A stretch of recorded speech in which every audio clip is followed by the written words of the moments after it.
எனக்கு தெரியும் இந்த சத்தத்தை கேட்கிற யாரோ ஒருத்தர் வந்து நீ எங்கேயோ இருக்க வேண்டிய தேவனுடைய பிள்ளை, நீ எவ்வளோ பெரிய காரியத்தை செய்ய வேண்டிய தேவனுடைய பிள்ளை, ஆனா கர்த்தர் உங்களுக்கு வாய்ப்பு கொடுக்காம இல்லை, ஆண்டவர் உங்களோட பேசாம இல்லை, ஆண்டவர் உங்களை தப்பு வைக்கிறதுக்கு நிறைய முயற்சி எடுத்தார், ஆனா உங்களுக்கு உங்க மேல கான்பிடென்ட் அதிகம், அவ்வளவுதான் ஆண்டவர் மன்னிச்சிருவாரு, இப்படியே சொல்லி இன்னைக்கு எல்லாத்தையும் இழந்து ஒருவேளை நீங்க ஜீரோவா நிக்கலாம்.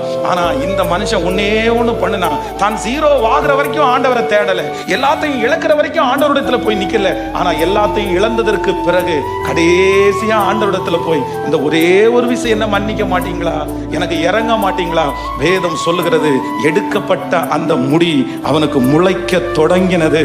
அவன் உயிரோடு இருக்கும் போது அந்த தேசத்திலே செய்ததை விட அவன் மரிக்கும் போது செய்தது மிக பிரம்மாண்டமான காரியம். பிரதர், இதுவரைக்கும் நீங்க வராதது உண்மைதான், இதுவரைக்கும் நீங்க தேடாதது ஒருவேளை இருக்கலாம், ஆனா உண்மையிலேயே நான் நம்புறேன், உங்களை மறுபடியும் அலங்கரிக்கணும்னா, கர்த்தர் உங்களை மறுபடியும் தூக்கி நிறுத்தணும்னா, நீங்க யார்கிட்ட வந்துதான் ஆகணும்னா, நீங்க ஆண்டவரிடத்துல வாங்க.